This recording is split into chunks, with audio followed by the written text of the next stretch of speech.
우리는 지난주에 이어서 성령의 열매, 오늘은 두 번째로 희락에 대해서 우리가 함께 말씀의 은혜를 나누고자 합니다.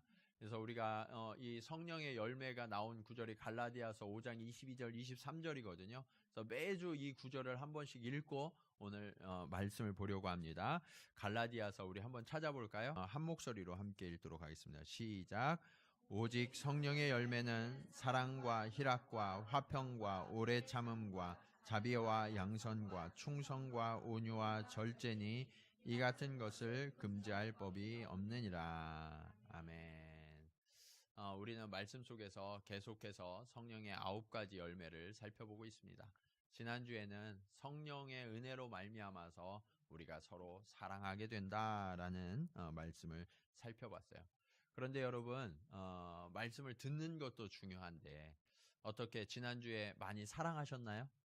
예, 다른 때보다 좀 더 사랑을 실천하셨는지 모르겠어요. 말씀은 듣는 데서 그치면 안 되고 그 말씀을 여러분의 삶 가운데 날마다 묵상하고 또 그것이 기억나서 실천할 때 그것이 비로소 우리가 자녀됨을 누리는 비결이 되고 또 그 하나님을 여러분의 삶 가운데 경험하게 됩니다. 이 성령의 열매 시리즈를 통해서 여러분의 삶 가운데 성령의 열매가 과연 맺히고 있는가 그것을 확인하고 또 그것을 맺기 위하여서 선한 농부처럼 애쓰고 수고하는 저와 여러분이 되기를 간절히 축원합니다. 자, 지난주에는 사랑의 열매, 이번 주에는 희락의 열매, 그러면 다음 주에는 뭘까요?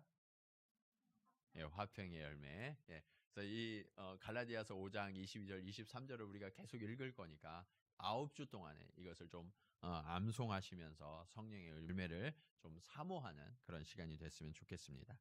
자, 오늘은 희락. 자, 다른 말로 하면 기쁨입니다. 기쁨. 성령이 함께 하시면 그리스도인들에게 어떤 증거가 나타나는가? 기뻐하게 된다라는 거예요. 여러분 옆에 계신 분들은 한번 좀 쳐다보세요. 예, 좀 기쁘신가? 아니면 울상이신가? 예. 오늘 주님 앞에 나올 때 여러분 기쁨으로 나오셨습니까? 아멘. 예. 하나님은요, 여러분에게 기쁨을 주실 준비를 하고 계세요. 예, 그래서 우리가 마음을 활짝 열고 받기만 하면 하나님이 주시는 그 놀라운 기쁨을 소유하게 되실 줄로 믿습니다. 자, 그런데 이 성령이 주시는 선물, 그게 기쁨인데 이 기쁨이 세상이 주는 기쁨과는 다르다는 얘기예요. 그러면 하늘로부터 내려오는 이 기쁨은 어떻게 세상이 주는 기쁨과 다른가? 그리고 그 기쁨을 어떻게 소유하고 그 기쁨을 어떻게 사용해야 하는가? 오늘 말씀을 통해서 함께 은혜를 누리고자 합니다. 자, 세상이 주는 기쁨과 다른 이 성령이 주시는 기쁨은 어떤 것인가? 첫 번째로 성령이 주시는 기쁨은 구원과 회복의 기쁨이다라고 말씀하고 있어요. 오늘 말씀을 보면 기쁨에 대해서 이야기하는데 19절에 좀 이상한 이야기가 나옵니다. 19절에 보면 만군의 여호와가 이같이 말하노라. 넷째 달의 금식과 다섯째 달의 금식과 일곱째 달의 금식과 열째 달의 금식이 변하여, 이렇게 이야기하고 있어요. 여러분, 오늘 본문에 앞서서 7장 5절에는 5월과 7월의 금식이 나오거든요. 5월과 7월의 금식이 나오는데 여기에다가 오늘 본문은 덧붙여서 4월과 10월에도 금식이 있다라고 이야기해요. 여러분, 금식하면 어떤 마음이 드세요? 기쁘세요? 네? 금식하면 왠지 기쁨보다는 조금 이 고통, 예. 그리고 이거 어떻게 감당하지 하는 부담이 여러분들에게 먼저 다가오잖아요. 근데 왜 이스라엘 백성들은 이렇게 4월, 5월, 7월, 10월에 4번이나 걸쳐서 금식을 했느냐? 이것이 굉장히 중요한 의미가 있어요. 순서대로 따지면 4월이 아니라 사실은 10월의 금식이 가장 먼저예요. 이 10월의 금식은 유다의 마지막 왕이었던 시드기야. 누구라고요? 시드기야. 그러면서 한번 외워보는 거예요. 예, 유다의 마지막 왕이 시드기야구나. 이 시드기야 왕의 9년이었던 588년에 10월 10일 날 예루살렘이 바벨론의 느부갓네살 왕에 의해서 완전히 포위됩니다. 빠져나갈 구멍이 없이 완전히 포위되는데 그래서 더 이상의 나라가 구원 얻을 소망이 사라진 날, 그날이 10월 10일이에요. 그래서 이 날을 잊어버리지 말고 우리가 기억하고 하나님 앞에 금식하며 기도하자, 그렇게 했던 날이 10월이에요. 자, 그리고 그로부터 1년 6개월 후에 이 BC 586년 4월 9일 날 느부갓네살 왕이 예루살렘 성벽을 완전히 무너뜨리고 쳐들어옵니다. 여러분, 성벽이 무너지면 어떻게 돼요? 우리를 방어해 줄 것이 더 이상 없죠. 그러니까 우리는 완전히 패한 거예요. 그날이 4월이었어요. 그래서 이스라엘 백성들은 10월에 이어서 4월에 또 금식하며 하나님 앞에 기도했어요. 그러면 한 달 후 5월은 어느 날이냐? 5월 7일 날 다윗의 왕궁과 솔로몬 성전이 불타서 사라지게 됩니다. 이날은요, 유다 백성들에게, 이스라엘 백성들에게 절대로 잊을 수 없는 날이에요. 왜냐하면 이 유다 백성들이 꼭 믿고 있었던 한 가지 신앙이 있어요. 그게 뭐냐 하면 여호와의 전은 결코 무너지지 않는다라는 거예요. 여호와의 전은 전능하신 하나님이 거하시기 때문에 그 전은 누구도 침범할 수 없고 그 성전은 결코 무너지지 않는다, 그 영광이 사라지지 않는다라고 믿었던 것이 유다 백성들의 신앙이었어요. 그런데 자기 눈앞에서 그 유다 성전이 어떻게 되고 있어요? 솔로몬 성전이 불타서 무너지고 있는 거예요. 파괴되고 있는 거예요. 약탈되고 있는 거예요. 너무나 큰 충격이었어요. 그들의 삶의 근본이 완전히 무너진 날, 그날을 기억하고 하나님 앞에 금식하던 날이 4월이었어요. 그럼 7월은 언제냐? 7월은 원래 이스라엘 백성들의 대속죄일이 있는 날이에요.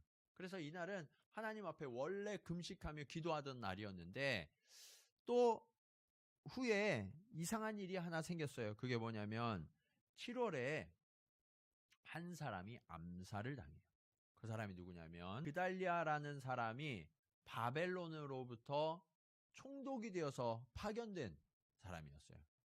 그런데 이 사람이 암살을 당하니까 우리를 멸망시켰던 바벨론에서 절대로 가만두지 않죠. 쳐들어와서 난리가 난 거예요. 그래서 그날 그 7월을 또 금식하며 하나님의 은혜를 구하는 시간으로 가졌어요.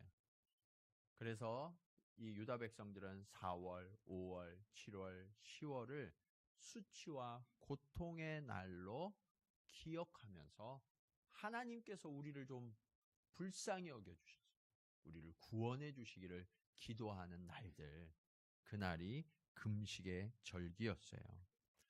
그런데 이 금식을 그때만 했느냐? 그렇지 않아요. 바벨론 포로로 끌려가서 이스라엘 백성들이 몇 년이 있었죠? 70년. 한 분이 말씀 안 해주셨으면 제가 시험에 들 뻔했어요.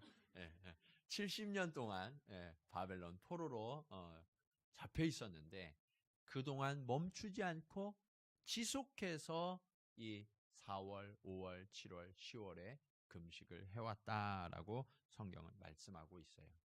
그리고 그렇게 하나님의 은혜를 간구하고 구원을 간구했던 이 유다 백성들의 간절한 기도를 하나님이 들으셨어요. 하나님이 들으시고 응답하셔서 이들을 구원하셨고 자유케 하셔서 이제는 열방으로 흩어졌던, 그리고 바벨론에 포로로 잡혀갔던 그들이 풀려나서 예루살렘으로 돌아오게 하십니다. 자, 예루살렘에 돌아오면 이제 그 수치가 어떻게 된 거예요? 사라진 거예요. 하나님의 은혜와 회복의 때가 시작된 거예요. 그래서 오늘 본문 19절 하반절에 보면 이렇게 말씀하고 계세요.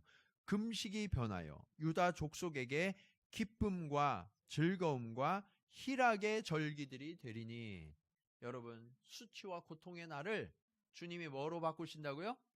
즐거움과 기쁨과 희락의 날로 바꾸셨다라고 말씀하고 계세요. 여러분, 우리가 주님 안에 거하면요, 주님은 우리의 어떠한 문제가 있더라도 그것을 기쁨으로 바꾸시는 능력의 주님이심을 믿으시기 바랍니다. 주님은 그렇게 우리에게 기쁨을 주기 원하세요. 그런데 여러분, 지금 여러분은 어떤 고난의 시간을 지나고 계십니까? 지금은 조금 좋아졌어요. 이전엔 너무 힘들었는데 지금 좀 좋아졌어요 하시는 분들도 계시고, 어떤 분들은 지금이 가장 내 인생의 큰 고난의 시간을 지나고 있습니다 라고 생각하시는 분들도 계실 거예요.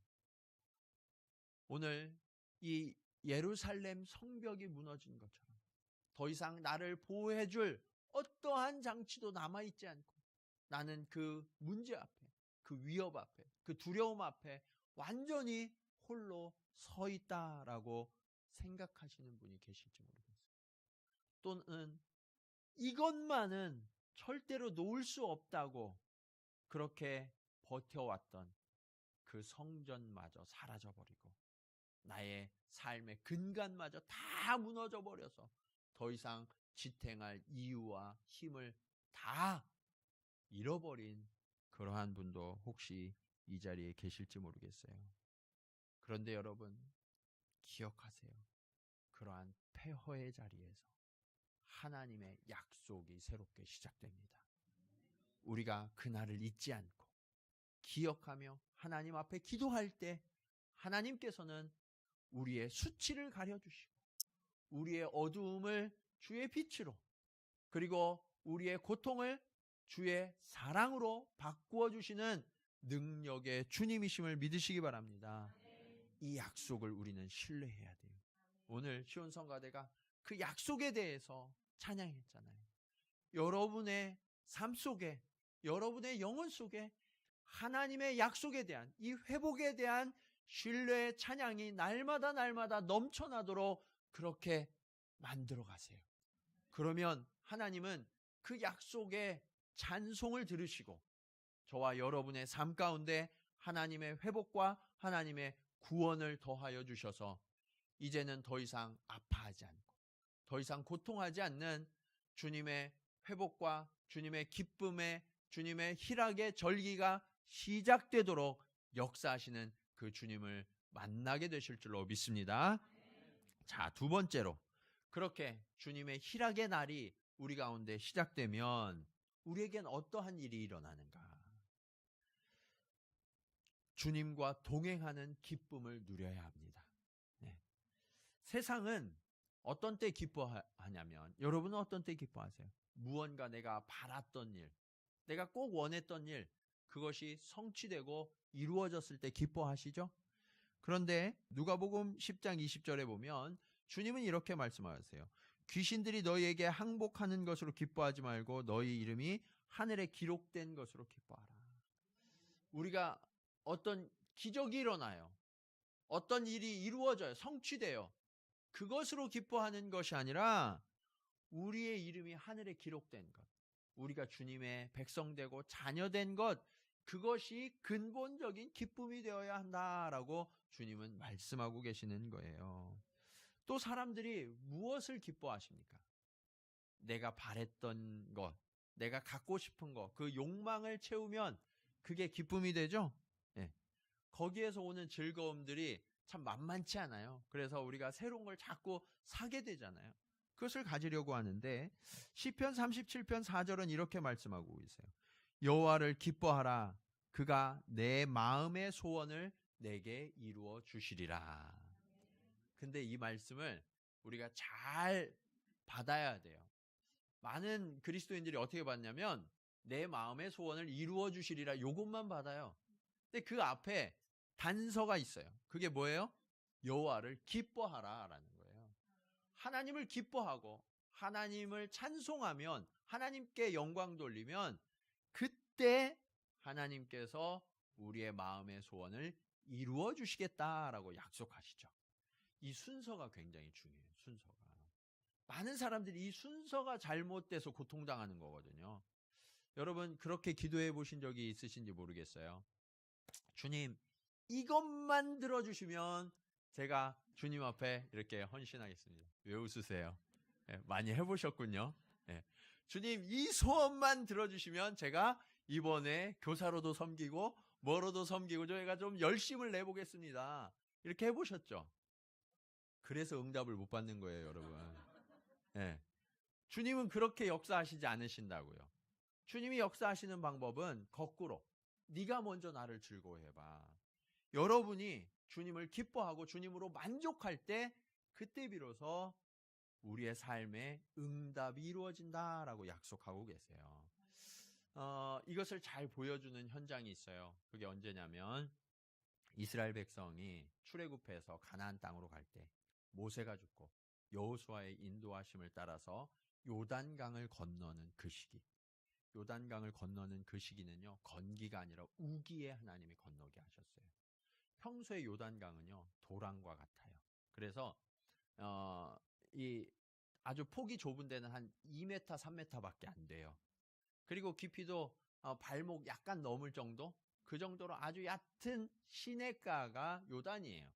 그런데 우기에는요, 이것이 아주 깊은 골짜기에, 그리고 물이 너무 세차게 흘러서 발만 담그면 어떻게 되냐면 확 휩쓸려서 떠내려가 죽고 말아요. 근데 하나님이 건기에 건너게 하시면 좋은데 언제 건너게 하셨다고요? 우기에 건너게 하셨어요. 그리고 하나님이 모세에게 홍해를 건너게 하실 때는 어떻게 하셨어요? 지팡이를 내밀라라고 하셨죠? 이거는 쉽잖아요. 이거 안전하잖아요. 지팡이 내미는 거. 근데 요단을 건너게 하실 때는 어떻게 하셨냐면 제사장들이 언약궤를 쥐고 발을 요단에 내디더라라고 말씀하셨어요. 여러분, 제사장도 사람인데 거기 지금 물이 너무나 세차게 흐른단 말이에요. 깊은 골짜기예요. 그냥 이 바닷가처럼 이렇게 점점 깊어지는 게 아니라 조금씩 깊어지는 게 아니라 한 발 내디디면 깊은 낭떠러지에 그냥 물에 휩쓸려가 버리는 그런 곳이라고요. 그런데 하나님이 거기를 지금 발을 내디디라고 명령하시는 거예요. 주의 말씀에 의지하여서 그 발을 내딛었을 때 어떤 일이 일어났을까요? 요단 강물이 멈춰졌어요. 그리고 그곳을 마른 땅으로 건너가게 하셨죠. 하나님은 어떻게 역사하시냐? 주님의 말씀을 전적으로 신뢰하고 의지하고 만족하여서 주님을 기뻐하는 자, 그에게 하나님의 이적과 하나님의 놀라운 은혜를 베풀어 주심을 믿으시기 바랍니다. 이것이 하나님의 역사의 방법이에요. 거꾸로 하시면 안 된다고요. 이제 제발 그 거꾸로 하는 걸 좀 멈추세요. 주님, 내가 주님을 먼저 만족하고 기뻐하겠습니다. 이것이 저와 여러분의 고백이 된다면 주님께서는 우리를 사랑하셔서 그 하나님의 은혜를, 전능하신 능력을 더하여 주시고 여러분의 마음의 소원 그 이상도 응답하시는 좋으신 아버지이심을 믿으시기 바랍니다. 자, 그런데 우리가 또 한 가지 기억해야 될 게 있어요. 성령이 주시는 이 기쁨과 우리가 원하는 그 기쁨이 다르다는 거예요. 우리는 아까 살펴본 것처럼 내 손에 무언가 잡히면, 그게 들어오면 그게 기뻐요. 그런데 그 손에 잡히는 것, 이것은 오래 가던가요? 오래 가지 않던가요? 오래 가지 않아요. 그래서 잠깐 즐거운데 이게 더 이상 즐겁지 않으니까 어떻게 해야 돼요? 이 즐거움을 지속하려면 또 가져야죠. 또 가져야죠. 이거 우리 많이 해봤잖아요. 그렇죠? 이 유한한 즐거움 많이 누려봤어요. 여러분, 일본에 오실 때 이렇게 우리 청년들도 그랬을 텐데 비자 받으러 갔을 때 어땠어요? 마음이 이 비자가 잘 나왔으면 좋겠다 이런 마음을 가지셨죠? 근데 비자 나와서 살아보니까 어때요? 지금도 기뻐요? 예? 내가 이 일본에 왜 와서 이러고 있지? 이런 마음이 드실지 모르겠어요. 예. 그것만 받았을 때는 너무 기뻤었는데 그 기쁨이 오래가지 않는다는 거예요. 또 여러분, 길을 걸어가는데 우리 자매들 잘 들으세요. 예쁜 옷이 걸려 있어. 예쁜 옷이. 그 옷을 내가 사서 입어보고 싶어서 들어가서 딱 입어봤더니 또 마침 너무 잘 어울려요. 예. 그래서 이걸 살까 말까 망설이는데 점원도 너무 아름다우시다고 막 그래서 덜컥 그 옷을 샀어요. 그래서 집에 와서 막 너무 즐겁고 그랬는데 그 즐거움이 얼마나 오래 가시던가요? 예? 저는 자매님들한테 이 얘기 너무 많이 들었어요. 옷장을 열으니까 입을 옷이 없대. 그렇게 많이 샀는데 예. 옷장이 꽉 찼는데 입을 옷이 없다는 거예요. 예. 왜 그래요? 즐거움이 오래 가지 않는다는 거예요. 즐거움이. 명품 가방도 사봤죠? 예. 차도 사봤죠? 심지어는 집을 사신 분들도 계실 거예요. 여러분, 그 즐거움이 얼마나 오래 가시던가요? 그 즐거움은 유한하고 그것은 결코 우리를 지속적인 즐거움으로 안내하지 못해요. 그런데 이렇게 소유가 주는 즐거움이 오래가지 않는다는 것을 알면서도 사람들은 마치 자석에 끌린 것처럼 계속해서 그 소유를 더 가지려고 끊임없이 노력하죠. 이게 실수하는 거예요, 실수하는 거예요. 우리가 중독돼 있다는 현상이거든요. 예. 갖는 것, 소유하는 것에 중독돼 있는 거예요. 이것을 벗어나지 아니하고는 참된 기쁨을 누릴 수가 없어요. 하나님께서 왜 이스라엘 백성들에게 금식하게 하셨는 줄 아세요? 금식은요, 내가 먹고 마시는 것에 즐거움이 있는 것이 아니라는 것을 고백하는 거예요. 그래서 금식하고 내가 소유하는 것을 좀 끊고 그러면서 하나님이 나의 기쁨 되시고 하나님이 나의 만족 되시고 내 안에 하나님의 은혜로 가득 채우는 그런 연습, 훈련, 이것이 금식인 거예요. 그래서 여러분, 금식을 잘 하셔야 돼요. 어떤 분들은 밥만 굶어요. 예. 밥만 굶는 건 그건 금식이 아니에요. 예. 금식하면 자연스럽게 해야 되는 것이 말씀 묵상과 기도예요. 찬양이에요. 이렇게 하나님으로 내 안을 가득 채워야 되는데 굶는 것으로 내가 금식했다라고 만족하니까 계속해서 공허하고 배만 고파요. 네, 그래서 금식은 역시 위험한 거야 그러면서 더 이상 하고 싶어지지 않죠. 은혜가 없어요. 중독을 끊으려고 그러면 그것을 단절하는 금식이 필요해요. 지난 고난 주간에 저는 여러분들과 이 SNS 미디어 금식을 한번 해봤어요. 그랬더니 우리 청년들이 그러더라고요.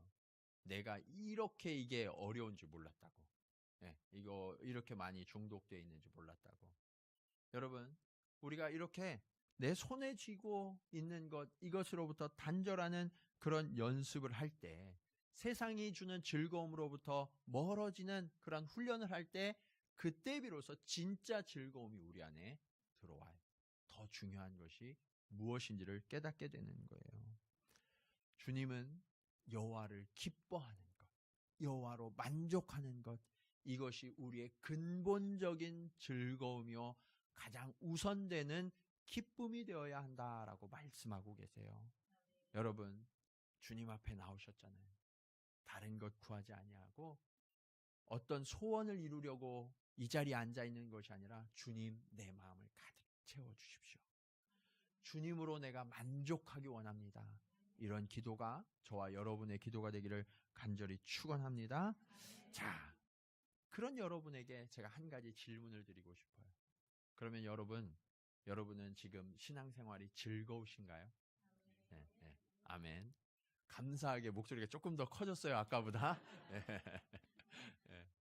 신앙생활은요, 즐거워야 돼요. 네. 왜냐? 주님이 내 안에 가득하거든요. 주님과 연애하는 거예요. 신앙생활은 다른 게 아니에요. 주님과 내가 지금 연애하는 거예요. 연애하면 즐거워요? 안 즐거워요? 네, 즐겁죠? 너무 오래돼서 기억 안 나세요? 네. 네. 즐겁지 않으면 만날 이유가 없죠. 네. 주님을 만나는 기쁨, 그 즐거움이 내 안을 가득 채워야 돼요. 오늘 주일인데 교회 갈 생각을 하니까 아침부터 막 눈을 뜬 순간부터 막 설레야 되는 거예요. 오늘 어떻게 하지? 어떻게 하지? 주님 만나서 무슨 얘기하지? 어떤 옷을 입고 갈까? 주님과 어떤 대화를 할까? 주님은 나에게 어떤 말씀을 하실까? 이러한 기대와 설레임이 저와 여러분 안에 충만하게 될 때, 그때 비로소 이 교회에 나와서 주님을 만나는 기쁨이 우리 안에 가득하게 된다고요. 여러분, 오늘 어떻게 나오셨든지 돌아갈 때는 기쁨으로 충만하기를 간절히 축원합니다. 아멘. 예. 근데 그렇게 할 수 있는 이유가 있어요. 그게 뭐냐면 주님은 이미 모든 걸 다 준비하고 기다리고 계셨거든요. 성경은 천국은 잔치다라고 말씀하세요. 네. 지금 여러분들이 예배에 나온 것은 잔치에 참여하는 거예요. 여러분 잔치에 나올 때 마음이 어떠세요? 네. 우울하세요? 네. 기뻐서 나오시죠? 네. 드레스 코드도 좀 맞추고, 네. 그리고서 잔치에 가잖아요. 주님 앞에 나오는 것은 그런 것과 같아요. 주님 앞에 나오면 주님은 우리를 무엇으로 가득 채워줄까? 그러한 고민을 하시고 진수성찬을 이미 베풀어 주셨어요. 근데 문제는 뭐냐면 이 아주 좋은 식탁에 우리가 마주하고 있는데 내가 먹고 싶은 것만 먹는 거예요. 제가 이렇게 뷔페에 가서 사람들 먹는 걸 이렇게 좀 지켜보았더니 다 사람마다 좋아하는 게 있어서 그것만 먹더라고요. 아무리 많은 수백 가지의 음식이 있어도 다 소용없어요. 내가 좋아하는 몇 가지. 거기에서 사람들이 다 끝나요. 근데 여러분 신앙생활은 그렇게 하시면 안 돼요. 신앙생활은요. 골고루 하셔야 돼요. 골고루. 음식도 골고루 먹어야 건강하죠? 네. 그런 건 아는데 신앙생활은 하던 길만 가시는 분들이 있어요. 네. 나는 이것만 나한테 맞아. 이것만 나에게 은사가 있지 다른 거는 나에게 시키지 마세요. 그러면서 절대로 다른 것을 돌아보지 않아요. 신앙이 좀 성숙하면 더 깊은 단계로 나아가야 되는데 그거 절대 안 하겠다는 거예요. 그냥 나는 여기서 머무르고 싶다는 거예요. 그래서 그냥 거기에 안주하고 있으니까 기쁨이 점점 사라지는 거예요. 신앙생활 오래 하셨는데 신앙생활 오래 하시면 하실수록 기쁨이 깊어져야 되거든요. 근데 그 기쁨이 깊어지는 분들을 만나기가 정말 어려워요. 예. 여러분 신앙생활 여기에도 20년 이상 하신 분들이 많이 계실 거예요. 어떠세요? 20년 하신 만큼 내가 더 신앙이 깊어지시고 또 기쁨이 충만하신가요? 네. 성도님들이 뭐라고 말씀하시냐면 목사님 제가 옛날엔 진짜 기뻤는데 네, 지금은 그 기쁨이 사라지고 잃어버리고 말았어요. 그렇게 고백하시는 분들 너무 많이 만나요. 왜 그런 줄 아세요? 편식해서 그래요. 편식해. 신앙생활 편식하시면 안 돼요. 내가 좋아하는 거, 내가 할 수 있는 거 거기에 그치기 때문에 하나님이 수많은 것들을 베풀어 주시고 우리를 초청하셨는데 그것을 누리지 못하니까 그 기쁨을 누리지 못하는 거예요. 여러분 이제 우리의 그 신앙생활이 좀 더 깊은 곳으로 나아가서 하나님이 베풀어 주신 더 큰 기쁨을 맛보시기를 주님의 이름으로 간절히 축원합니다. 그래서 우리 옆에 계신 분들하고 이렇게 인사하겠습니다. 저와 함께 파티로 갑시다. 네. 주님이 베풀어 주시는 파티는 째째한 파티가 아니에요. 네. 여러분은 음식 한두 개 차려놓고 오라고 할지 몰라도 주님은 만찬을 베푸시고 초대하시는 넉넉하신 주님이심을 믿으시기 바랍니다. 자, 제가 아까 여러분들과 이제 편식하지 말고 우리가 좀 골고루 먹자라고 말씀드렸는데 제가 여러분들에게 그래서 한 가지 숙제를 드리려고 그래요. 그게 뭐냐면 오늘 점심 식사하실 때 예배 마치고 점심 식사하실 때 그동안 우리가 인간관계에서 편식하시던 분들이 많이 계세요. 예. 내가 늘 밥 먹던 분들하고 주로 식사하시죠? 예. 예. 제가 보니까 우리 교회 식구들 많지도 않은데 꼭 이렇게 만나는 분들만 만나서 식사하시더라고요. 오늘은 서로 좀 떨어지세요. 예. 오늘은 뷔페입니다. 이렇게 편식하는 게 아니라 뷔페예요. 오늘은 이것도 해볼까? 저것도 해볼까? 하는 날이니까, 그동안 만나지 않았던 분, 한번 이야기를 나눠보지 않았던 분들하고 좀 함께 앉으세요. 그리고 그분들과 함께 여러분의 삶을 나누고, 주의 이름으로 인사하고 교제하시기 바랍니다. 그러면 그곳에 이전에 맛보지 못했던 그러한 풍성한 기쁨과 은혜가 충만하실 줄로 믿습니다. 자, 마지막으로. 그러면 주님이 주시는 그 기쁨이 우리 안에 충만하게 될 때 우리는 어떠한 삶을 살게 되는가? 오늘 성경은 그 기쁨이 증거가 되게 하시고 자랑이 되게 하시겠다라고 약속하고 계세요. 여러분, 기쁘면 어떻게 되세요, 여러분? 예, 기쁘면 막 웃죠? 예. 근데 그냥 웃는 게 아니라 막 너무 크게 막 웃으면 지나가던 사람들이 쳐다보잖아요. 그쵸? 저 사람 왜 그래? 그러면서 이렇게 쳐다본다고요. 주목을 끌어요. 예, 막 기뻐하고 즐거워하는 자들은 항상 주목을 끌게 되어 있어요. 하나님이 저와 여러분을 그 정도로 기뻐하게 하셔서 세상 사람들의 주목을 받게 할 뿐만 아니라 세상 사람들은 그냥 막 웃으면 저 사람 미쳤어 이렇게 해서 쳐다볼지 몰라도 그것이 부럽게 자랑이 되게 그렇게 기뻐하게 하시겠다라고 말씀하고 계세요. 성령의 은혜를 받으면 우리에게 나타나는 열매가 있는데 그게 뭐냐면 진리와 화평을 누리는 거예요. 성령이 우리 안에 들어오면 우리 안에 진리가 나타나고 그리고 그것 때문에 기뻐요. 그리고 화평해요. 화평하니까 평안해서 그것 때문에 감사하고 즐겁게 된다라는 거예요. 로마서 14장 17절에서도 이렇게 말씀하고 있어요. 하나님의 나라는 먹는 것과 마시는 것이 아니요 오직 성령 안에 있는 의와 평강과 희락이니라. 의와 평강과 희락이니라. 성령 안에 거하면요, 그 하나님의 나라를 경험하게 되는데 그 하나님의 나라 안에서 이루어지는 것이 경험되는 것이 무엇이냐? 의와 평강과 희락이다라고 말씀하고 있어요. 이렇게 주님의 은혜로 기쁨을 누리게 되면 세상 사람들과는 차원이 다른 기쁨을 누리게 돼요.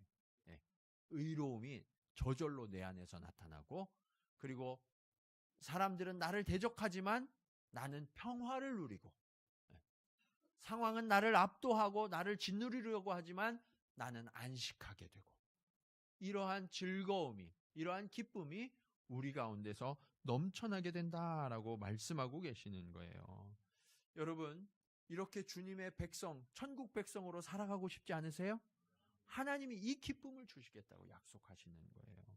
자, 그런데 오늘 본문 20절 이하에 보면 더 놀라운 약속을 하고 계세요. 여러분, 우리가 살아가는데 기쁨이 너무 충만하니까 강대한 나라들, 열국의 백성들이 막 찾아와서 그 기쁨의 비결이 무엇이냐고 묻는다는 거예요. 당신은 어떻게 해서 그렇게 기뻐합니까? 그런 축복과 은혜를 누리고 있습니까? 그러한 고난과 슬픔 속에서도 어떻게 낙심하지 않고 좌절하지 않고 포기하지 않고 은혜 속에 기쁨 속에 여전히 살아갈 수 있습니까? 이렇게 질문한다는 거예요. 그래서 여러분이 하나님으로 인한 성령의 은혜로 인한 기쁨이 내게 있습니다 라고 고백하면 나도 그 기쁨을 소유하고 싶어요. 그렇게 말하면서 주 앞으로 함께 나오게 하시겠다라고 약속하고 계시는 거예요. 여러분, 전도하기가 쉬워요, 어려워요? 네, 어렵죠? 웬만해서 전도 잘 안 돼요. 근데 전도가 잘 안 되는 이유가 한 가지 있어요. 그게 뭐냐면 내 인상 때문에 그래요. 네. 내 인상이 좀 이렇게 늘 웃고 기쁘고 즐거우면 사람들이 궁금해한다는 거예요. 저 사람은 왜 저렇게 웃을까? 항상 저렇게 즐거워할까? 지금은 좀 힘든 시기인데 저 사람이 저렇게 고통 중에 있는데 어떻게 그 속에서도 저렇게 기뻐하고 즐거워할 수 있을까? 그게 궁금해져야 된다고요. 근데 맨날 죽을 상을 하고 다녀. 예. 거울 좀 보고 다니세요? 예. 그렇게 기뻐하고 즐거워하면 저절로 전도가 되게 하신다고요. 그게 자랑이 되어서 하나님의 능력에 하나님의 축복의 통로가 내 얼굴이에요. 예. 그러니까 여러분 얼굴 관리 잘하세요? 예. 주름살만 없애려고 하지 마시고 예. 인상이 살아있어야 돼요. 인상이. 예. 하나님과 함께하는 인상인지 아닌지 한번 옆에 분들 보세요. 예. 어떻게 하나님이 함께 하시는 인상입니까? 예. 그렇게 돼야 된다는 거예요. 그리고 하나님이 더 놀라운 약속을 마지막 23절에 하고 계세요. 우리 23절도 한번 같이 읽겠습니다. 자, 시작.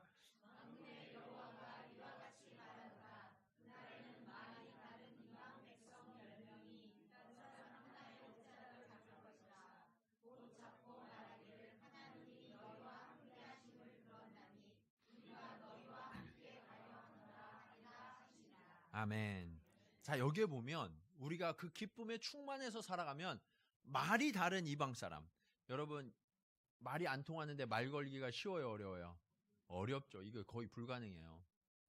말이 통해도 전도 잘 안 되는데 말이 안 통하는 사람이 여러분을 붙드는데 몇 명이 붙든다고 이야기하고 있어요? 10명. 여러분 지금까지 살아오시면서 걸어가는데 10명이 여러분 옷자락을 붙들고 막 달려온 일이 있어요, 없어요? 없죠. 주님을 잘 믿고 기뻐하면요, 그런 일이 일어난다고요. 인기 폭발한다고요. 네. 주님의 사람은 어떤 사람이어야 되냐? 매력이 있어야 돼요. 매력. 예. 그런데 이 매력이 외모에서 오는 매력이 아니라 내 내면에 성령이 주시는 그 기쁨으로 말미암아서 매력을 가진 사람들이 되어야 된다는 거예요. 그 매력을 가지면 여러분이 길거리를 가면 말이 다른 외국 사람들이 막 붙들고 어떻게 해서 그렇게 기뻐하냐고, 어떻게 해서 그런 축복과 은혜를 누리느냐고 묻고 그들이 우리와 함께 하나님 앞에 나오게 하시겠다라는 것이 성경의 약속이에요. 하나님께서는 불가능함이 없으시죠. 여러분의 고통과 여러분의 아픔, 여러분의 슬픔, 이것을 기쁨과 즐거움과 희락의 절기로 바꾸어 주실 분, 그분이 하나님이시라고 약속하고 계세요. 그리고 그 하나님이 주시는 기쁨은 세상의 소유의 기쁨이 아니라 만왕의 왕이신 그분이 나와 함께 동행하시는 즐거움을 누리게 하시겠다라고 약속하고 계세요. 그리고 그 주님이 내 안에 충만하여서 우리가 가는 곳마다 그 하나님의 역사가 나타나서 이것이 자랑이 되고 이것이 즐거움이 되게 하시겠다 하시는 것이 하나님이 주시는 기쁨이에요. 여러분, 이 기쁨을 소유하고 싶지 않습니까? 성령의 기쁨을 소유하여서 여러분이 가는 곳마다 하나님이 함께 하시는 역사가 나타나기를 주님의 이름으로 간절히 축원합니다. 기도하시겠습니다.